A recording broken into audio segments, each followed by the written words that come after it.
여러분 세례 받았다고 구원받고 물 세례 안 받았다고 구원 안 받고 이런 건 아니잖아요. 그것이 그 형식이니까 그것을 통해서 구원받는다 그러면 다 억지로 다 세례를 시키지. 그렇잖아요. 복음을 전할 게 아니라 세례를 주노라 하고 담갔다 꺼내면 다 구원받으면은 그렇게 하겠죠. 그거 아니잖아요, 여러분. 구원받은 사람들이 그 구원을 가슴에 새기도록 가르치기 위해서 내가 죽고 이렇게 내가 살았다. 땅에 파묻어가지고 꺼낼 수는 없으니까. 그렇지 않아요? 번거롭기도 하고. 그러다 진짜 죽으면 어떻게 합니까?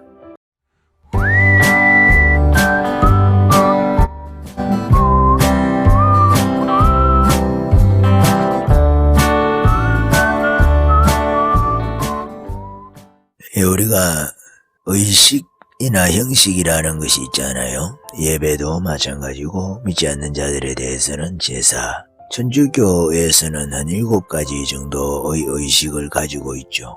그 칠성사라고 합니까? 7가지 정도. 우리 개신교에서는 한 2가지 정도를 남겨두고 있죠. 개혁하면서 성경에 있는 것만 하자 해가지고 세례 그리고 성찬 이 정도라고 우리가 볼 수가 있을 거예요. 세례식하고 성찬식. 세례라는 것이 무엇이냐? 물세례죠. 형식적인 측면에서. 그리고 조금 더 나아가서 물세례 받은 사람들이 성령 세례를 받지 않습니까? 성령 세례. 세례라는 것이 물에 잠기는 거잖아요. 예수님께서 물에서 올라오실 때에 성령께서 비둘기처럼 하늘에서 내려오시고 아버지께서 말씀하시고 이는 내 사랑하는 아들이라 너희는 제 말을 들으라 그랬습니까? 그런 것처럼 우리 그리스도인의 삶을 시작하는 것 그것이 세례죠. 세례라는 것은 우리 예수님과 함께 내가 죽고 예수님과 함께 산다. 실제로 땅에다가 파묻어가지고 우리를 죽여가지고 우리 몸을 끄집어낼 수는 없지 않습니까? 그 번거롭기도 하고. 그러니까 우리가 죽는데 물속에 들어가도 우리가 죽고 또 물이라는 것이 얼마나 의미가 좋습니까? 씻는다 이런 의미가 있고 또 우리 창세기를 보더라도 물은 원래 있었잖아요. 물론 하나님께서 지으셨겠죠, 물을. 그렇지만은 우리 창세기, 우리 이 물질세계, 이 만물을 기준으로 볼 때 물이라는 것은 하나님과 함께 원래 있은 것으로 성경에는 그렇게 표현이 되어 있잖아요. 하나님께서 물을 지으시되 이런 건 없잖아요. 그죠? 여호와의 신은 태초에 수면에 운행하셨다 이렇게 말씀하시니까 그 물이라는 것이 오늘날 강물이라든지 바닷물처럼 저것과 똑같은지는 모르겠어요. 그렇지만 유사하지 않겠습니까? 물이라는 것이 수면이라고 되어 있으니까 여호와의 신 성령께서 그 수면에 운행하셨다 이렇게 말씀하고 계시기 때문에 하나님께서 물과 물을 궁창 위의 물과 궁창 아래의 물로 나누시기는 하셨지만은 처음부터 물을 만들었다 빛이 있으라 하신 것처럼 그렇게 하나님께서 물이 있으라 이렇게 해서 만드신 건 아니다 이 말이에요.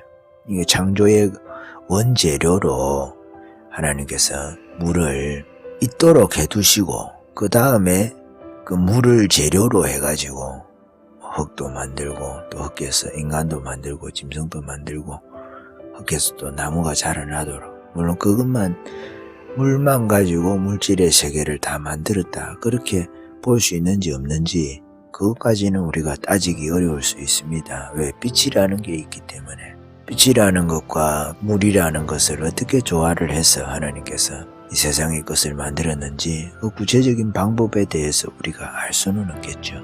그렇지만은 하나님 말씀에서 말씀하고 있는 것대로 본다면 물이라는 것은 원래 있었다. 어떤 그 철학자가 만물의 기원에 대해서 이야기를 할 때 물이라고 이야기를 했습니까? 일면 맞는 이야기예요.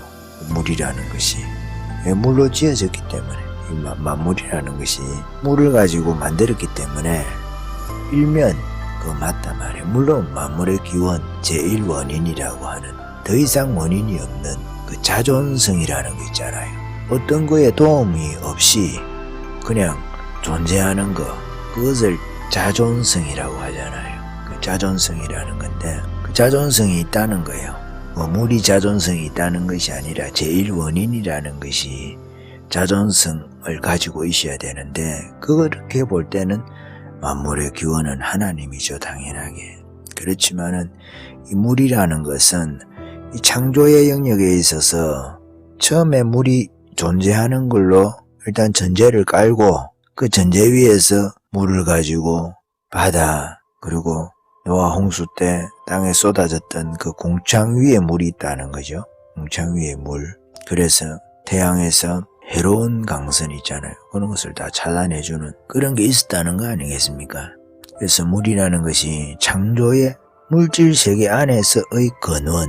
그래서 베드로 같은 경우에서도 이 물에서 이 만물이 만들어졌다는 것을 사람들이 잊기 위해서 자연이 됐다 이렇게 이야기를 한다는 거죠. 어떤 사람들은. 근데 그렇지 않다는 거죠. 이 세상이라는 것이 원래부터 있은 게 아니라 하나님께서 물을 재료로 해가지고 이 세상을 지으셨다는 거예요. 바다도 땅도 땅 위에 있는 모든 것도 바다 위에 있는 모든 것도 하늘에 날아다니는 모든 새도 그와 같다는 것입니다. 이 물이라는 것이 지구를 만들 때만 관여한 것이 아니겠죠. 전 우주적인 이 창조에 있어가지고 여호와의 신은 수면 위에 있을 때 저 별들이라든지 태양이라든지 달이라든지 이런 것을 지으시기 전에 이 물이라는 것이 범우주적으로 어떻게 보면은 있었다. 이렇게 보아야 하지 않느냐 이 말이죠.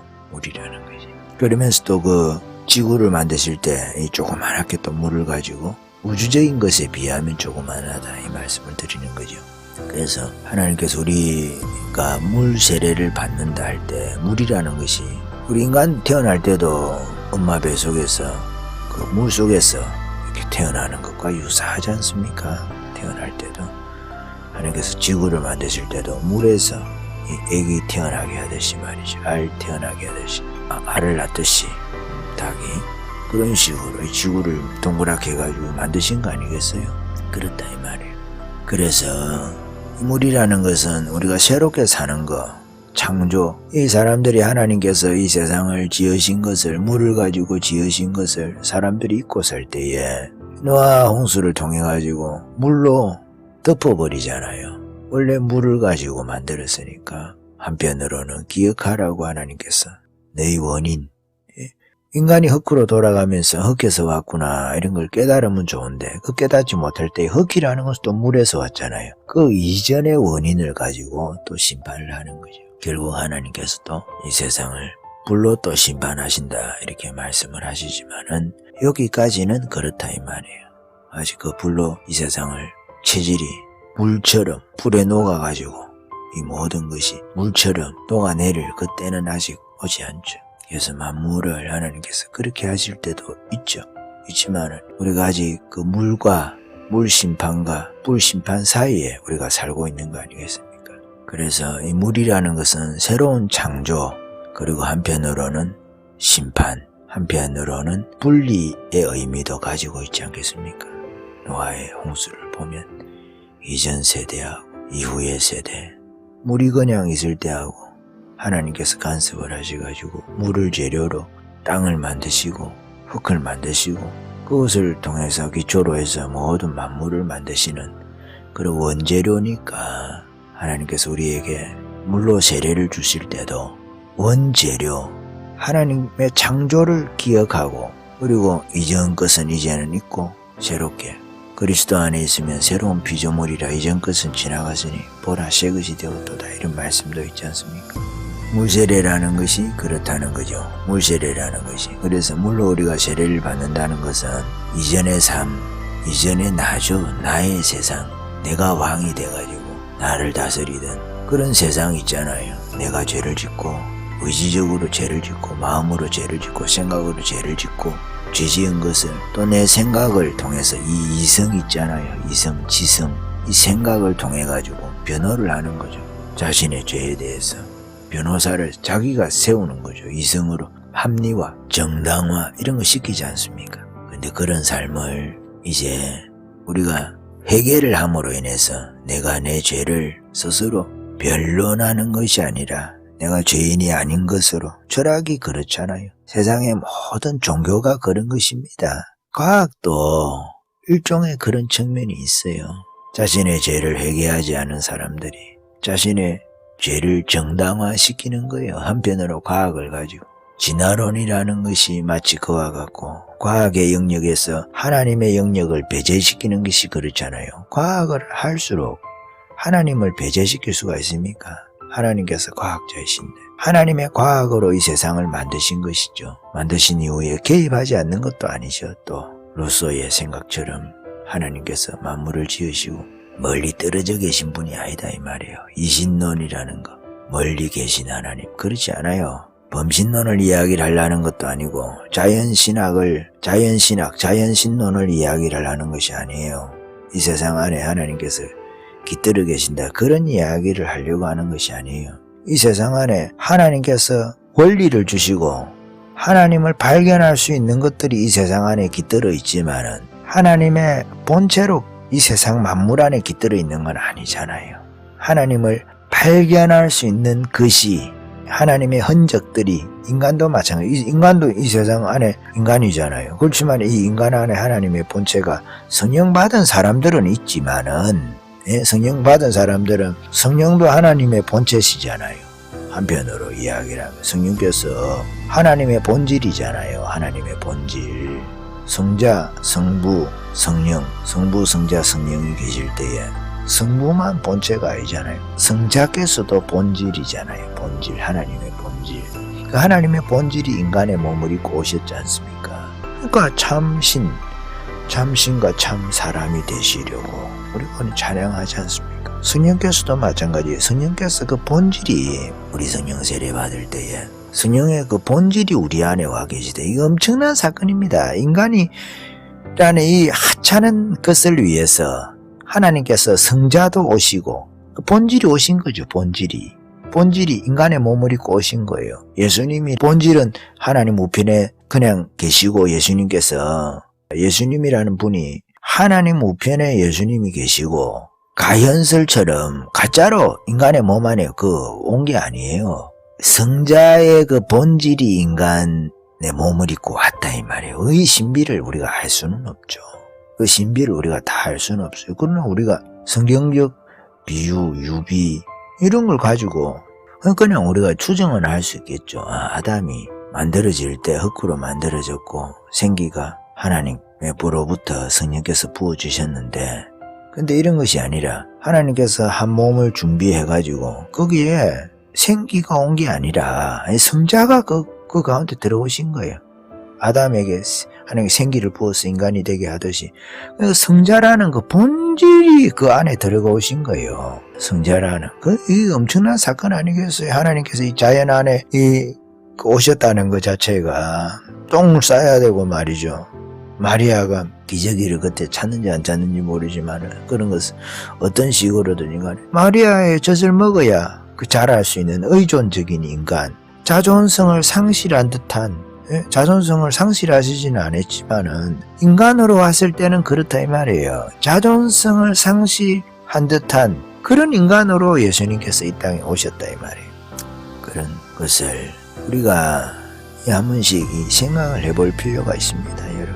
그래서 우리 성령께서도 우리 가운데 가연설이 아니잖아요. 가짜 우리 가운데 오신 성령께서 이 만물을 지으실 때 그 수면에 운행하시던 우리 성령에 대해서는 다 인간의 머리로 알 수 없는 부분들이 있어요. 그렇지만 하나님께서 그림으로 우리에게 보여주시잖아요. 그림으로 7가지가 있는 그 촛대처럼 비둘기처럼 또 내려오는 그런 여러 가지 성령님에 대한 그 그림을 가지고 바람이라든지 불이라든지 여호와의 불꽃이라든지 이런 것을 통해서 성령에 대해서 우리가 어느 정도 짐작적으로, 실제가 없다는 것이 아닙니다.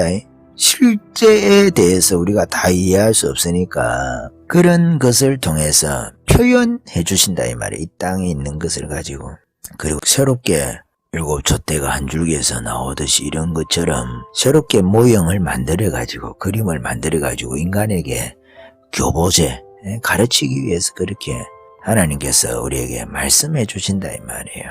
그래서 성령께서 우리 가운데 와 계신 것은 그 하나님의 본질이 우리 가운데 와 계신 것이다. 하나님의 본질, 성령의 어떤 본질이 있지 않습니까? 가연설이 아니잖아요. 그렇다고 우리가 인간이 신이라는 건 말씀을 드리는 거 아니잖아요. 원래 하나님의 형상이 될 때에 하나님의 입에서 생기를 불어넣으실 때 그 생기라는 것이 성령이라고 우리가 믿잖아요. 그렇지 않습니까? 여호와의 신이라는 것이, 생기라는 것이 성령을 불어넣어가지고 어떻게 이것이 인간 안에서 하나가 되는지, 그거는 생명이 되는지 그건 알 수가 없어요. 사실은 인간이라 이해한다는 것 자체가, 내가 내 몸도 여러분 과학을 가지고 이해를 하는데 인간이 아직 인간의 몸에 대해서도 잘 모르잖아요. 근데 영혼에 대해서 어떻게 합니까? 정신세계에 대해서 아는 듯이 프로이드라든지 이런 사람들은 교만을 떨지만은 무의식인 이런 걸 가지고, 여러분 그 세계를 우리가 알 수가 없는 것입니다. 꿈에 대해서도 프로이드가 막 이런저런 이야기를 하지만은 그게 다 맞는 이야기입니까 여러분? 그 마치 베레아 귀신론 비슷 한 게, 저는 프로이드의 꿈에 대한 자신의 망상이라고 생각을 해요. 망상이라고. 프로이드가 꿈꾸는 사람들하고 그 심리하고 이렇게 비교를 해가지고 임상학이라고 합니까? 그런 것을 가지고 그냥 자기가 조사했지만은 그게 맞는 이야기가 아닙니다. 여러분, 꿈이라는 것. 꿈이라는 것이 하나님께서 계시적으로 우리 가운데 계시를 주실 때 통로로도 사용하시잖아요. 그거 여러분들은 믿지 않습니까? 구약 성경의 그 많은 분들을 믿지 않아요? 신약 성경의 그 많은 꿈이나 환상을 믿지 않습니까? 인간이 영적 존재로서 하나님과 교통할 때, 하나님과 대화하는 어떤 수단으로서 또 꿈이라는 것이 있다는 거예요. 영적 존재로. 무의식이 아니라, 잠재의식이 아니라 인간이 영적인 존재이기 때문에 이 영적인 존재를 부인하니까, 거기다가 인간의 심리학이나 정신세계만으로 인간을 이해를 하려고 하니까 영혼의 존재가 있다는 거예요. 불멸하는, 몸은 썩어서 흙으로 돌아가도 불멸하는 그 영혼의 존재가 있다는 거예요. 이 만물이 있지만은 이 만물을 지으신 영원한 그 존재가 있듯이 주님께서 만물 안에만 계신 게 아니잖아요. 만물이 없어도 주님이 계시니까 만물 안에만 계신 게 아니죠. 만물이 있기 전에 하나님께서 계셨으니까 만물에 의존하지 않으신단 말이에요. 만물이 하나님께 의존하죠. 창조자이신 하나님이 없으면, 하나님의 말씀으로 우리가 그 의미를 정확하게 다 알 수는 없지만, 이 하나님께서 하나님의 그 원리, 하나님의 힘으로 이 만물을 붙잡고 있지 않으면은 없는 거예요. 이 만물이라는 게 무너져 내린단 말이에요. 지금도 하나님께서 그렇게 작동하도록 하는 힘을 하나님께서 원인으로서 작동케 하기 때문에 이 만물이 존재하는 겁니다. 지금도. 여러분들이, 인간이 착각을 하는 거죠. 자기가 집도 짓고 자기가 도로도 닦고 자기가 자동차도 만들고 하니까 자기가 창조자인 줄 알지만은 그런 것이 아니에요. 인간이 창조자가 아니다 이 말이에요. 인간은 그것을 조금씩 사람의 손으로 요렇게 저렇게 해가지고 조립하는 거죠. 조립. 하나님께서 이미 주신 것을 가지고, 우리가 어릴 때 보면은, 저는 그런 거를 잘 못했는데 로봇을 이렇게 조립하는 게 있어요. 플라스틱 하나씩 부품을 떼가지고 조립을 하는데, 어떤 때 보면 거기다가 조금 더 장치가 있어, 스프링 이런 게 있어가지고 요렇게 태엽이 감는다든지 이렇게 하면은 그 움직이도록 하는 거 있어요. 움직이도록, 뭐 생명이 있는 건 아니죠. 그렇다고 해가지고 마치 인간이 하는 일은 그런 조립과 같다 이 말이에요. 저는 그런 일을 잘 못했지만은 또 저희 동생은 그런 걸 잘 하더라고, 어릴 때 보면은. 근데 여러분, 저는 막 그런 것을 재미있어 하지도 않고 막 즐기지도 않아요. 요즘에는 이제 만들고 뭐 이런 것을 필요에 의해서 어쩔 수 없이 좀 많이 하고 그렇게 했지만은, 여러분 그렇습니다. 이게 인간이 목수가 돼가지고 철을 가지고 만들고, 아니면 여러 가지 하나님께서 원소를 주신 것을 가지고 무엇인가를 만들고 이렇게 하다 보니까 인간이 창조자인 줄 아는 거예요. 자기가 대단한 거 뭔가 새롭게 만드는 데서 희열을 가지고 즐거움을 가지는 건 좋죠. 그렇지만 인간이 과학을 통해 가지고 이제 자신이 무엇이든지 만들 수 있다고 착각을 하는 겁니다. 항상 그 자리가 있는 거예요. 이성이라는 그 자리가 있고, 과학이라는 거 자리가 있고, 철학이라는 거 자리가 있는 겁니다. 철학이 신학의 시녀다 이런 뜻으로 이야기를 하려고 하는 것이 아니에요. 철학이 이성을, 과학을 아니죠. 신앙이 과학이나 이성을 너무 무시해도 안 되는 거잖아요. 그렇지만은 왜? 그것도 하나님께서 주신 것이고 인간이 그 원리 안에 들어가서 살게 되잖아요. 하나님은 그렇지만은 언제든지 그 원리 위에 계시기 때문에 하나님께서 직접 하나님의 뜻에 의해서 관여하신다는 거죠. 그렇잖아요. 그것이 인카네이션이라는 거예요. 성육신이라는 거예요. 예수님께서 카네이션 꽃이 아니라 한편으로 보면 주님께서 우리에게 주신 선물이죠. 그 자녀가 부모님에게 주어야 되는 선물인데 카네이션 꽃이라는 거는 주님께서 그 카네이션 꽃을 받기를 원하셔가지고 이 땅에 오신 거죠. 성육신 하신 거죠. 인간에게 하나님께서 참 부모이신 것을 보여주시기 위해서 인간을 사랑해가지고 자녀의 모범, 인간의 모범, 인간은 어떻게 사는 것이 인간인가 하나님의 말씀에 의해서 철저하게 죽기까지 순종할 때에 인간에게 그것이 가장 영광스러운 것이고 그것이 가장 인간의 존엄이다 이 말이에요. 존엄. 인간을 인간답게 하나님의 형상으로 부활에 의해서 다시 예수님께서 하나님께서 인간을 향한 하나님의 계획을 이렇게 딱 보여주시는 거지 않았습니까? 원래 인간이 하나님하고 분리돼가지고 죽었다가 살아나고 이런 과정이 필요 없어요. 사실은 아담이 선악과를 따먹지 않았다고 한다면은. 그렇지만은 이제 인간이 선악과를 따먹은 상태에서는 인간이 죽었다가 살아나는 이 죽음이라는 것이 모든 인간에게 있기 때문에 이 죽음을 극복하는 유일한 길, 그 길을 예수님께서 먼저 이렇게 닦아두셨다 이 말이에요.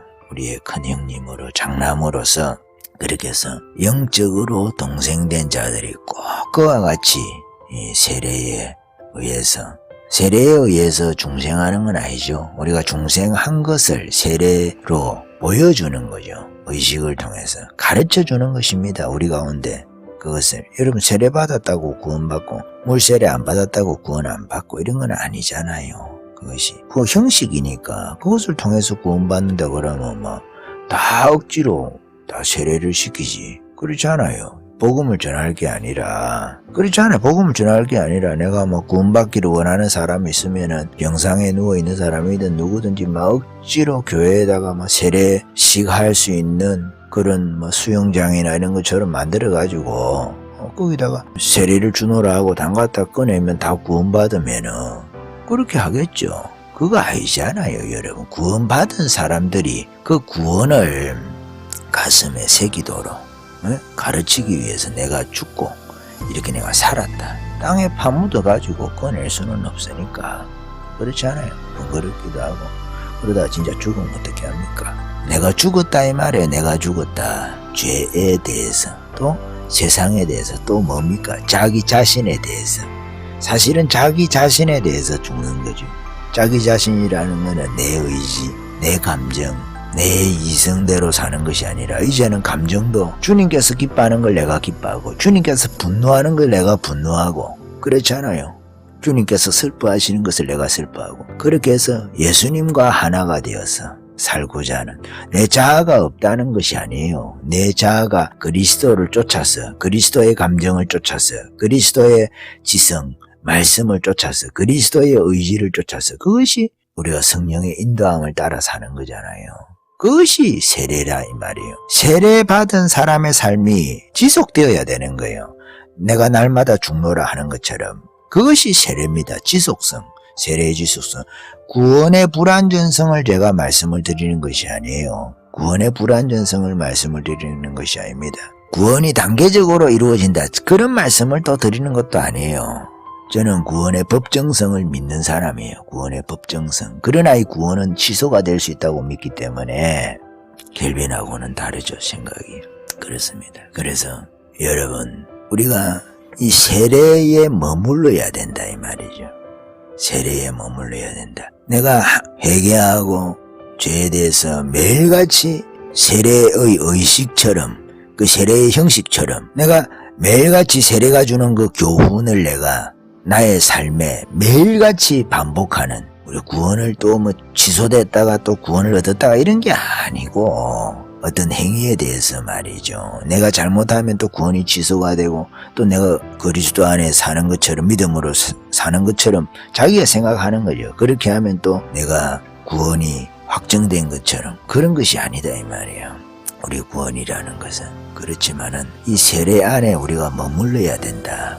항상 우리가 죄를 멀리하고 처음보다 더 물세례 받을 때보다 처음에 물세례 받을 때 아니면 처음에 회개할 때보다 더 죄를 멀리하고 자기 자신에 대해서 죽고 그리스도에 대해서는 살고 그리스도의 뜻대로 산다는 거 아니겠습니까? 그리스도의 감정대로 산다는 거 아니겠어요? 그리스도의 의지대로 그리스도께서 내 생각을 주장하는 대로 그 사는 거 영의 생각 말씀만 암송하면서 살라 그런 것이 아니에요. 우리가 기도하다 보면 성령께서 우리의 생각에 마음의 평안과 함께 이 생각을 주장을 해서 이끌어 가시잖아요. 그래서 이 물살같이 성령의 물살을 타는 것처럼 에스겔 말씀처럼 그런 삶. 그래서 물세례라는 것이 그와 같다. 새로운 창조에 속해가지고 이제 나의 세계가 완전히 무너지는 거죠. 바벨탑에 내가 지금까지 쌓아온 세계 아니면 노아 홍수 이전에 그 세계가 물에 잠기듯이 나의 세계가 완전히 물세례에 의해서 회개에 의해 가지고 노아 홍수가 이 지구상에 대변혁을 일으키듯이 내 삶이 변혁을 일으키는 것. 그것이 여러분 물세례의 의미, 물세례의 정신, 물세례를 받으라고 하는 그 말씀의 뜻이다 이 말이에요. 회개가 그와 같다는 거예요. 회개라는 것이 내 삶의 완전한 변화를 추구를 하는 것이 회개다 이 말이에요. 그러나 우리가 이 땅에서 완전하다고 말씀을 드리는 것이 아닙니다. 성령께서 우리의 완성을 향해서 출발하는 하나님의 형상의 그 완성, 그거는 우리가 죽을 때 가능하든지 아니면 주님 오실 때나 가능하겠죠. 그렇지만은 우리가 아이가 태어나는 것처럼 예수님 말씀처럼 이제 새로운 세상에 발을 내딛는 거예요. 주님이 만드실 새 예루살렘을 바라보고 어거스틴의 하나님의 도성이라는 그 책 있잖아요. 전체적으로 22권이라는 그 방대한 양으로 되어 있는데 우리나라 지금 책 페이지로 하면 1200, 1300페이지 정도 됩니까? 완역을 했을 경우에 거기 보면 이 지상의 왕국을 주로 로마를 다루는데 그 로마를 어떻게 이방신이 로마를 다스려 왔는지 이방신을 섬기는 사람들은 어떻게 타락을 해서 주로 왕들이나 철학자들의 이야기를 변정을 하잖아요. 지상의 세계, 그 인간의 세계죠. 로마가 내가 로마입니다. 내가 로마예요. 로마가 섬기는 또 의식이 있잖아요. 제사 이런 것들을 또 그 5권으로 나눴을 때 혹은 22권으로 나눴다 그러면은 6권부터 10권까지 그런 거에 대해서 1권부터 5권까지는 그 이방신을 섬기는 로마에 대해서 비판을 하고 기초가 되는 철학자들의 논리를 하나하나 다 자기가 깨부수는 지금까지 쌓여온 로마의 이 죄악된 죄상 이것을 낱낱이 자기가 고발을 하잖아요. 어거스틴이 이 땅이 이렇게 그 죄악이 된 것은 이 로마가 이렇게 타락하게 됐던 것은 로마의 제국이 이방신에 대한 섬김 이방신들을 섬겼기 때문에 그렇다. 그러니까 로마 신화 있잖아요. 신화에 나오는 그 많은 신들 있잖아요. 인간이 만드는 인간이 자신의 죄를 정당화시키기 위해서 신을 만들지 않습니까? 인간이 신도 보면 아내가 여럿이고 말이죠. 신도 전쟁을 하고 신도 타락을 하고 이런데 인간이 당연하게 타락을 할 수 있는 것이 아니냐. 인간이 당연하게 그렇게 사람을 죽일 수도 있지 않느냐. 그렇잖아요. 로마를 만들었던 원래 그 로물루스라고 그 사람에게서부터 로마가 만들어지지 않았습니까? 그 쌍둥이입니까? 그 로마의 형제. 그런데 자기 동생입니까? 그걸 칼로 죽이지 않습니까? 동생을 죽인다고.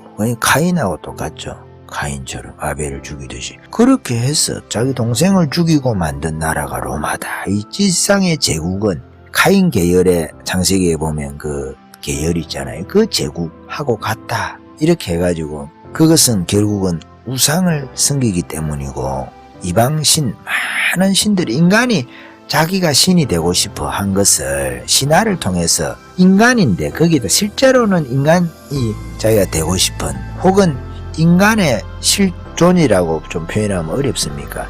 인간이 처해져 있는 인간의 그 본질, 인간의 그 본성, 인간의 죄상을 그대로 신에게 투사를 시키잖아요. 투사. 인간의 모습을 그대로 반영을 했다는 거예요. 그대로. 그것이 로마 신화다 이 말이죠. 로마 신화를 적었던 그 사람도 이렇게 사람들이 그 신을 믿고 말이죠. 자기가 그냥 껄쭉거렸는데 그를 가지고 그렇게 될 줄은 몰랐겠죠. 한편으로 생각하면. 그렇지만 인간 안에 본성 안에 하나님의 형상을 만들고자 하는 그 본성이 있는 거예요. 손으로 만들면 우상이고 글을 가지고 만들면 신화다 이 말이에요. 손으로 만들면 우상이고 글을 가지고 걸쭉거려서 만들면 신화다 이 말이에요. 그래서 어거스틴이 하나님의 도성 1권에서 5권까지 22권으로 볼 때 1권에서 5권까지는 그 로마의 신에 대해서 적나라하게 이거는 신이 아니다. 인간이 만들어가지고 인간을 변호하기 위해서 인간의 죄를 정당화시키기 위해서 우리가 신을 닮은 것이다. 사실은 인간을 닮은 신을 자기가 만들어 놓고 그걸 신이라고 이야기를 하는 거예요. 인간을 닮은 죄악된 인간을 닮은 신을 만든 거예요. 하나님께서 하나님의 형상으로 사람을 만들듯이 인간이 죄악된 이제 타락한 그 형상대로 신을 만든 것이 로마 신화다 이 말이에요.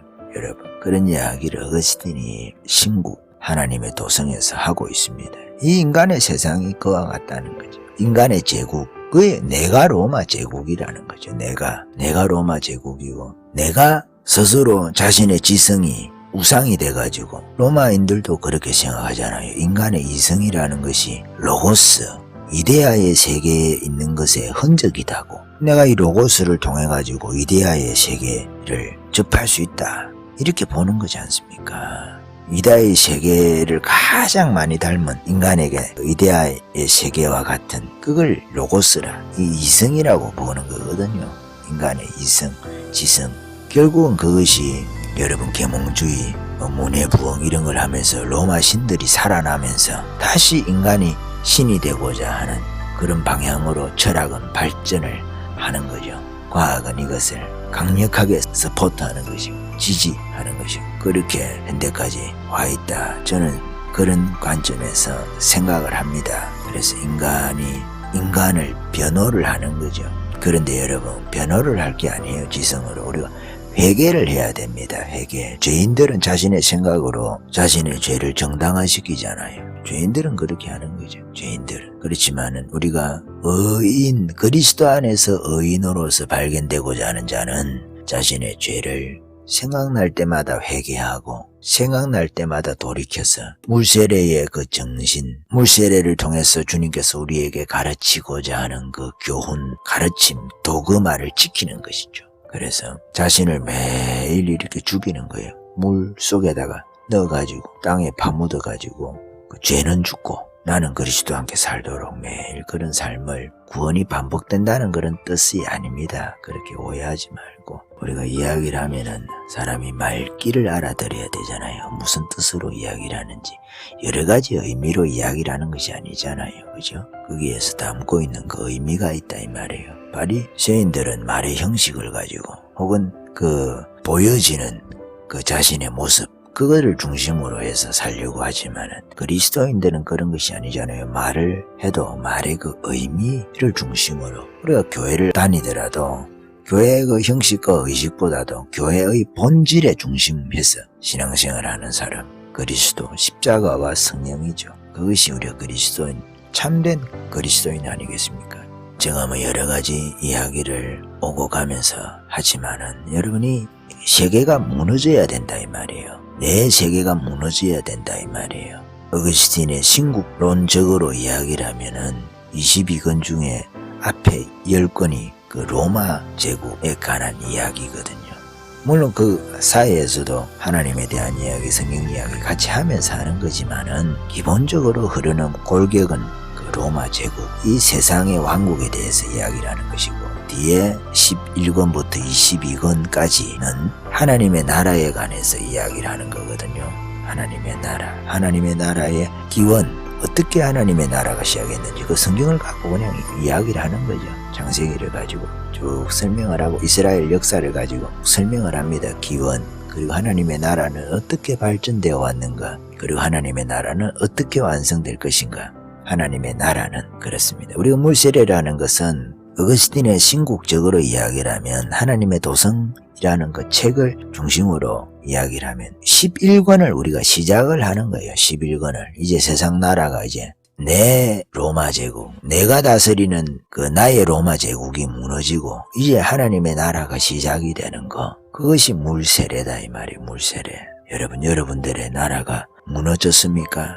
여러분들이 다스리는 여러분들의 감정대로 살고 여러분들의 의지대로 살고 여러분들의 죄를 변호하기 위해서 여러분들의 생각을 사용하고 이성을 사용하고 지성을 사용하는 그 시대가 이제는 끝이 났습니까? 여러분들은 아직도 이 땅에 이성주의자들이 이야기를 하는 그 계몽주의 있잖아요. 이성이 신인 그런 세계, 내가 신이라는 거죠. 이성이라는 것이 인간의 것이잖아요. 나의 머리잖아요. 이성이라는 것이 나하고 분리되는 겁니까?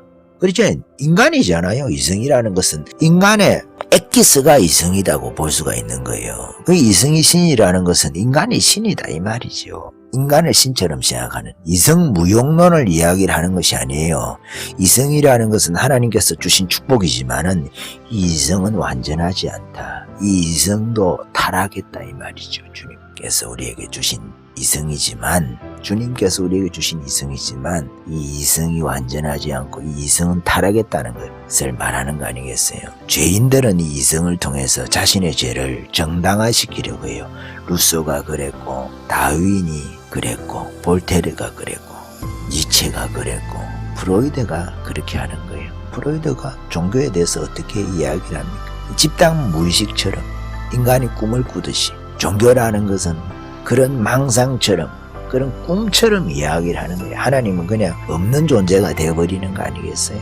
인간의 공포를 피하기 위해서 그 도피처로 만든 것이 종교다. 이런 식으로 종교에 대해서 하나님에 대해서 마치 자신이 하나님이라도 된 것처럼 인간의 정신을 분석해서 말이죠. 자신도 모르는 거예요. 자기가 꿈속에서 꿈꾸는 이야기를 한다는 것을 모르는 겁니다. 하나님만큼 눈에 보이지 않지만은 하나님만큼 실제적인 분이 없다 이 말이에요. 실제적인 분이. 인간의 삶에서 인간의 지성에서 신을 배제시켜 놓으면 하나님을 배제시켜 놓으면 제외시켜 놓으면 인간끼리 행복하게 살 것 같지만은 절대 그렇지 않습니다. 자연으로 돌아간다고 행복한 게 아니에요. 자연으로 돌아간다고. 왜 이 문명을 발달을 시켰겠습니까? 자연 상태의 인간이 절대 행복하지 않거든요. 자연 상태의 인간이 절대 행복하지 않았기 때문에 더 행복해 보려고 인간이 문명을 계속 발달을 시키는 거죠. 완전하진 않지만은. 여러분, 자연으로 돌아간다고 인간이 행복한 게 아닙니다. 여러분, 시골에 살면 행복합니까? 더 시골에 살수록 그러면 행복합니까? 더 문명이 발달되지 않은 후진국에 살수록 그러면 행복해야 된다는 건 논리가 되는데 그렇습니까? 통계 조작으로 행복한 듯이 말이죠. 조작하는 거 말고. 선진국에 사는 사람들은 후진국을 경험했을 수도 있지 않습니까? 우리 부모 세대처럼 3만 불 하면은 선진국에 살게 된다고 하니까 선진국이라고 준선진국, 선진국으로 쳐줄게 3만 불을 기준으로 하잖아요. 국민소득. 지금 우리나라 3만 불을 넘었지 않습니까? 벌써. 문재인 이 대통령 이때 와가지고 지금 자꾸만 1인당 GDP가 떨어지니까 그런데 2018년부터입니까? 계속 떨어지고 있지 않습니까? 코로나 핑계를 대지만은 코로나 오기 전에도 떨어지고 있었는데 말이 안 되는 이야기지 않습니까? 그러면은 2만 불 GDP 사는 사람들은 1인당 말이죠. 그러면 더 행복해야 되겠네. 그런 거 아니잖아요. 그러면 그 경제개발 아예 안 하는 데가 제일 행복하지. 아예. 그렇지 않습니다, 여러분. 그러면 여러분도 가정도 그렇게 생각해 보세요. 가정도 뭐 돈도 없고 아무것도 없으면 행복하겠네. 그렇지 않지 않습니까? 연필 쓰다가 샤프만 써도 여러분 얼마나 행복합니까? 저도 비싸진 않지만 누가 추천해가지고 독일제 샤프를 쓰고 있는데 국산 쓰다가 이것만 써도 독일제만 써도 여러분 막 필기감이 좋아가지고 그래 하는데 제도사프 쓰다가 제도사프가 국산인지 모르겠는데 이거 쓰다가 이 묵직하게 해가지고 쓰기가 얼마나 좋은지 몰라요 이게. 이런 것만 해도 조그만하게 소소하게 얼마나 행복합니까? 근데 연필 깎았으면 여러분 행복하겠어요? 그것도 행복하겠지. 물론 이거는 문화적 편리에 관한 이야기를 하는 것인데 너무 불편한 삶에서 여러분 행복을 찾을 수가 있겠어요? 그렇게 말하는 자신은 아파트 조금 더 편리한 데 살려고 하지 않겠어요? 요즘에 주택에도 안 살려고 하는데 여성들이, 젊은 여성들은. 예전에 내가 아는 우리 오래된 이야기이긴 하지만 결혼을 하는데 아가씨가 주택을 안 살려고 해가지고 형편도 그렇게 좋은 건 아닌데도 아파트 구한다고 참 힘들었습니다. 왜 돈이 딱 정해져가 있으니까 그맨 꼭대기층을 얻어가지고 결혼을 해서 신혼살림을 차리고 했었는데 젊은 여성들이 막 무섭다고 또 안 살라고 그러는 거예요. 그러면 그 행복이라는 것이 그녀에게만 그런 것이 아니지 않습니까? 이게 대부분이 그렇잖아요. 그 집도 뭐 빨간 벽돌 이렇게 지어놓은 집들도 상당히 좋고 편리하고 과거에 비하면 얼마나 좋아요. 그렇지만은 사람이라는 게 더 행복하고 싶어가지고 그렇게 하는 거 아니겠어요? 그런 것이 물질적인 문명적인 것이 인간의 행복이라든지 그 시간에 다른 걸 할 수 있잖아요. 그럼 세탁기가 있는 시대하고 없는 시대하고 어느 시대가 더 행복할까요? 하루 종일 빨래하고 밥하고 말이죠. 그 세탁기 하나만 있어도 여러분 행복감이라는 것이 얼마나 차이가 납니까 여러분? 그렇지 않아요. TV가 있는 시대 없는 시대 어떻게 그 행복감을 이야기를 할 때 말이죠. 여러분 만약에 지금 이 시대에 밥솥이 없다고 생각해 보세요. 밥솥이. 그리고 여성들이 막 얼마나 힘들겠어요. 아니면은 남성들도 요즘에 밥을 많이 하고 설거지도 많이 하고 하니까 얼마나 힘들겠어요. 여러분 싱크대만 또 없다고 생각해 보세요. 쪽으로 앉아가지고 어디서 하겠어요? 그런 한 가지 전기만 없다고 생각해 보세요. 불만 없다고 생각해 보세요. 휴대폰만 없다고 생각해 보세요. 컴퓨터만 없다고 생각해 보세요. 여러분 의자만 해도 조금 불편한 의자라고 생각해 보세요. 제가 너무 극단적인 이야기를 드는지 모르겠지만은 그것이 행복의 척도라는 것이 아니에요. 마치 그것이 없다고 없으면 무조건 행복한 것처럼 선한 것처럼 그것이 더 소유하는 것이 마치 죄악인 것처럼 이야기를 하니까 제가 이런 말씀을 드리는 거예요. 그러면 우리나라는 2만 불 되고 1만 불 되고 5천 불 되고 1000불 되고 이렇게 하면 우리나라가 행복해지겠습니까? 그렇지가 않잖아요. 하나님께서 사랑하시는 나라 아니면 하나님을 사랑하는 교회가 있는 그 국가들을 축복을 하시는 거예요. 교회 시대 때는 대부분이 그렇습니다. 영적인 원리에 의해서. 그러니까 우리가 축복이라고 하는 거잖아요. 물질적인 것이 저주일 때도 있죠. 저주일 때도 있지만은 인간의 삶에 있어가지고 자연으로 돌아간다고 해가지고 자연과 함께 어울려서 하나님께서 인간이 사는 것을 기뻐하시죠. 기뻐하시지만은 하나님께서 이 자연을 주시고 자연 안에서 인간이 자연을 가지고 창조자는 아니지만은 창조자의 형상을 가지고 농사도 짓고 요렇게 저렇게 하나님께서 예수님도 목수셨지 않습니까? 하는 것을 죄악시하면 안 된다는 거죠. 예수님도 나무를 베어가지고 집을 만들고 이런 일을 하시지 않았겠어요? 나쁜 일이라면 예수님께서 그런 일을 하셨을 리가 없으시잖아요. 자신이 만든 나무를 베어서 예수님께서 목수의 일을 하시고 그렇게 하지 않았겠습니까? 그래서 자신의 세계가 무너지는 그 자연 상태뿐만 아니라 자연 상태라고 이야기를 하는 그것뿐만 아니라 우리의 세계가 자연 상태든지 문명 상태든지 사회 상태든지 국가 상태든지 문화 상태든지 할 거 없이 인간이라는 것은 죄인이단 말이에요. 죄인. 그래서 자연으로 돌아갈 것이 아니라 루소의 이야기처럼 하나님께로 돌아가야 됩니다. 인간이. 그렇지 않고는 인간에게는 소망이 없는 거예요. 현대인들은 자연으로 돌아가면 인간이 행복할 것처럼 그렇게 이야기를 하지만은 자연 상태의 그 인간을 꿈꾸면서 자신이 마치 인간의 본질, 원 상태의 인간에 가까워져서 자신이 선해진 것처럼 착각을 할 뿐입니다. 자연 음식이라든지 이런 것도 있잖아요. 음식도 가려서 먹고 이런 거 하는 거. 그것도 어느 정도는 필요하지만은 그 적당해야 되고 그것도 도가 넘으면 그것도 타락인 겁니다. 타락. 하나님께서 노아 홍수 이후에 먹어도 되는 것들에 대해서 필요한 살생이라고 할까요? 허락을 하시잖아요. 인간이 더 중요하기 때문에 인간을 위해서 양도 잡아먹도록 하고 그렇게 하는 거잖아요. 그런 하나님의 뜻에 반해서 하나님보다 더 선한 것처럼 인간의 그 본질적인 죄성, 본질적인 인간이 갖고 있는 그 문제를 회피하려고 한다고 해서 인간이 선해지는 게 아니고, 그래서 뭐 어떤 영화 보니까 뭐 적당히들 하시오, 적당히들 그런 이야기란 뭐든지 적당히 해야 된다. 적당히 해야 된다. 그래서 자신의 세계, 자신 안에는 본성이든지 뭐든지 선한 게 없어요, 여러분. 인간 안에는. 아이들 여러분 선하다고 생각합니까? 태어난 아이들. 그렇지 않아요. 어거스틴이 자신의 그 참회록에서 자신이 기억이 없으니까 어릴 때 다른 아이들을 보면서 아이들이 욕심을 부리고, 어린 아이들이 있잖아요.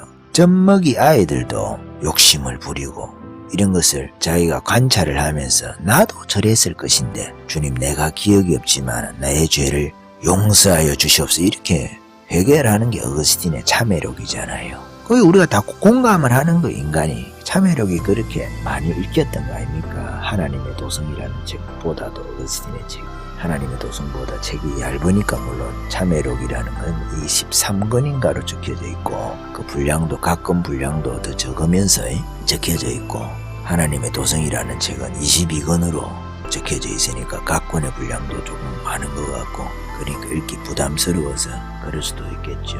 우리가 마키아벨리 군주론 이런 거 보면은 책이 그렇게 두껍지 않아요. 그러니까 히트를 치쳤는지 모르겠어. 홉스의 리워 야단입니까? 리워 야단. 근대 정치사에 있어가지고 시조 같은 사람이라고 저는 생각을 하는데, 근데 홉스 책보다도 마키아벨리 군주론이라든지 이런 정치 현실에 대해서 이야기라는 그 두껍지 않은 책이 더 많이 읽히고, 어떻게 보면 더 영향력이 있어도 보이는, 홉스에서 뭐 로크도 나오고 루소도 나오고 몽테스키에도 나온다 이렇게도 볼 수 있는 거 아니겠어요? 홉스에서. 그렇지만은 그 실제적으로 많이 읽혀지기는 마키아벨리 군주론 이런 책들이 더 얇고 이러니까 더 많이 읽혀지지 않습니까? 제 생각입니다. 그 출판을 한번 확인해 봐야 되는데, 그 대부분 군주론도 아는 사람들은 많이 알잖아요. 그 책의 현실성 때문에 그런지는 모르겠지만은 진짜 현실에 맞는, 어떻게 보면은 이 진짜 동물 세계 같은 그 맞는 그런 것이라서 그런지는 모르겠지만 책이 너무 두껍지 않으니까 읽기가 편하고 접근하기가 좋고, 어거스틴의 참회록도 그런 거 아니겠는가. 어거스틴이 자신의 젊은 시절까지 자기 어머님이, 그 모니카가 죽을 때까지만 자기가 그 참회록을 적는 거죠. 어거스틴이 그 이후에는 왜 죄가 없었겠어요? 어거스틴이 우리가 죽을 때까지 죄를 짓잖아요. 어거스틴이 그때까지만 참회록을 적어 놓으니까 그 이후에는 막 어거스틴이 성자가 된 것처럼 그렇게 우리가 착각을 하는 경우가 좀 있는 것 같아요. 그런 것도 오해라고 봅니다. 저는 어거스틴이 자기가 물론 치소라는 책에서 자기가 잘못 생각한 것을 수정을 하고 이렇게 하죠. 수정을 하고 한 313페이지, 313페이지 정도 되는 책이거든요. 그 책을 보면 우리가 알 수가 있는 거죠. 그 책은 어거스틴의 참회록 2라고 보면 돼요. 참회록 2. 우리가 성질이 조금 다르지만 그 인간은 완전해질 수가 없다는 거예요. 인간은 완전해질 수가 없는 거예요. 루소라는 사람이 참 하나님에 대해서 많이 거역하는, 볼테르가 성경을 없애버리겠다. 자기 글로 말이죠. 자기 펜으로. 그래서 사람들이 이제 성경을 안 보는 시대, 안 봐도 되는 시대를 자기가 열겠다. 자기 철학을 가지고 했던 것처럼, 루소라는 사람은 정치를 가지고 사회에서 기독교, 천주교든 성경, 교회를 다 제거를 시키겠다고 생각했던 사람이거든요. 정치적으로. 루소를 따르는 사람들은 루소가 좌파의 뿌리거든요. 진짜 소 같은 인간이 루소인데, 루소. 암기하기 좋죠, 루소. 그래서 자기가 교육을 통해 가지고 인간을 계몽을 시키면은 종교가 필요 없다는 거죠. 이성이 신이니까 이 이성을 섬기면 된다는 거죠. 아이러니하게 루소는 자신이 낳은 애가 그 5명 있잖아요. 자기 하숙을 할 때 그 하녀였습니까? 자기 하녀는 아니었지만 하숙집의 하녀였습니까? 거기서 그 부적절한 관계를 통해서 자식을 5명을 낳았는데, 부적절한 관계다고 결혼을 자기는 하지 않는 조건으로 사귀었거든요. 그 여성분이 그렇게 하냐니까 그렇게 배움이 없지 않습니까? 루소도 문교부 학위는 거의 없습니다. 초등학교인가? 우리나라로 치면 그것밖에 없지만 자기 스스로 독학을 해가지고 그 루소가 됐는데, 그 루소 같은 경우에도 자녀를 5을 낳았는데 다 고아원에 다 버렸어요. 버린 거죠, 그게. 그런 사람이 교육학을 적은 책이 에밀이라는 책이거든요. 참 우리 같으면 뻔뻔해서 자녀 양육법 이런 거를 쓸 수가 없어요. 내가 자식을 5을 낳아가지고 다 내가 안 키우고 다 고아원에 버렸어요. 그런 사람이 교육부 장관을 하면 되겠습니까? 예를 들어서 문교부 장관 옛날식으로 하면 그런 걸 하면 되겠어요? 가정상담사 말이죠. 청소년 뭐 이런 거 이런 거 하면 안 되잖아요. 자기의 삶에 반하는 거잖아요. 근데 루소는 그래요. 참 좌파는 뻔뻔합니다. 뻔뻔해요. 뭐 어떤 특정한 사상가를 자꾸 이야기해서 그렇지만은 좌파의 뿌리니까 좌파의 뿌리가 루소거든요. 루소. 그래서 시민 종교를 이야기라고 말이죠. 인간의 그 이성이 타락하지 않았다고 보기 때문에 루소 같은 경우에는 자신의 이성을 믿는 거죠. 그래서 이 이성을 통해서 그 뭐 일반 의지, 선한 의지 이런 것들을 개인이 갖고 있는 이런 선한 의지를 모아가지고 국가 그리고 입법을 해서 말이죠. 그런 이상사회를 꿈을 꾸잖아요. 근데 그런 이상사회가 되기 위해서는 계몽, 교육을 시키고 그리고 또 하나 시민 종교가 있어야 된다 하면서 기독교를 사회적으로 대체하는 그 또 다른 종교를 만들려고 자기에 대해서 자기를 모르는 거죠. 자기에 대해서. 자기의 삶을 다른 사람보다 자신의 삶이 더 우수하다고 생각을 해서 자신을 기준으로 해가지고 루소도 참회록을 적었거든요. 어거스틴을 흉내를 내는 거예요. 어거스틴을 흉내를 내고 플라톤을 흉내내고 그래 하면서 독창적인 것처럼 해서 그렇게 했다고 저는 그렇게 생각을 하는데 내 안에 이런 루소 어거스틴 신국에 나오는 그런 로마가 없느냐 이 말이에요. 로마가.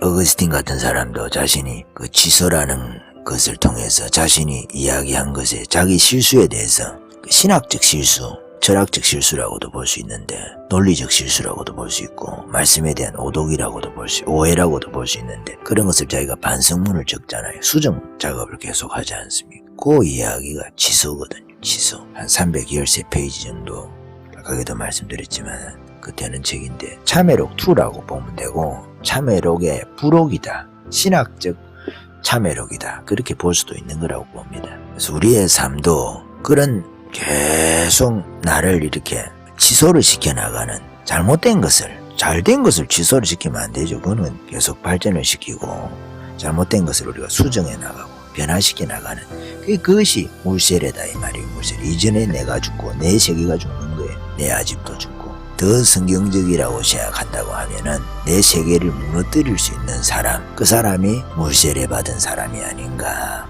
제가 물세례를 가지고 이야기를 하면서 지도 제대로 알지 못하는 철학 이야기한다. 여러분 그렇게 생각하실지 모르겠지만은 우리가 가지고 이 세상이 그렇다는 거예요. 우리가 가지고 있는 생각이 그렇고 현대인들이 가지고 있는 그 생각이 어디서 왔느냐 뿌리라는 거 있잖아요. 그 교만의 뿌리. 현대인들이 가지고 있는 계몽주의를 계몽시켜야 된다. 저는 그리 생각을 합니다. 계몽주의라는 거는 꿈꾸는 자를 깨게 하는 거잖아요. 종교에서 이성으로 이성에 의한 사회가 이상사회가 되는 그런 거지만 이게 아니거든요. 계몽주의를 다시 흔들어 가지고 계몽을 시켜야 됩니다. 하나님 말씀으로. 자연으로 돌아갈 것이 아니라 하나님 말씀으로 돌아가야 되고 자연으로 돌아갈 것이 아니라 하나님께로 돌아가야 되고 자연으로 돌아갈 것이 아니라 성령으로 돌아가야 된다 하는 그런 말씀을 드립니다. 여러분 우리가 물세례의 가르침 그 형식을 통해서 우리에게 가르치고자 하는 그 가르침의 내용을 우리가 붙잡고 매일같이 우리가 물세례 받듯이 하나님께 기도 속에서 우리가 물세례적으로 기도한다는 것 자체가 내가 물에 들어간다는 거죠. 기도한다는 우리가 성령에 들어간다는 거고 그래서 우리가 회개할 거를 또 씻어내고 하나님께서 또 화내시는 부분이 있잖아요. 정치에 있어서도 그 동성애, 낙태 이런 거 있지 않습니까? 그런 문제들 하나님이 화내시는 부분을 우리가 화를 내고 교회에 대한 이 정권의 핍박 이런 거 있잖아요. 그런 것에 하나님께서 화내시는 거에 우리가 의분하고 화내고 하나님께서 기뻐하시는 걸 기뻐하고 하나님이 슬퍼하시는 것을 슬퍼하고 북한의 동포라든지 슬퍼할 일들이 있지 않습니까? 하나님께서 안타까워하는 일을 안타까워하고 하나님의 말씀에서 화내는 걸 화를 내고 하나님 말씀에서 슬퍼하는 것을 슬퍼하고 내 지정의가 이제는 하나님의 감정, 하나님의 지식, 하나님의 의지를 따라서 우리가 사는 그런 삶, 물세례 받은 것을 매일같이 새기면서 사는 그런 저와 여러분 되시기를 바랍니다. 아멘.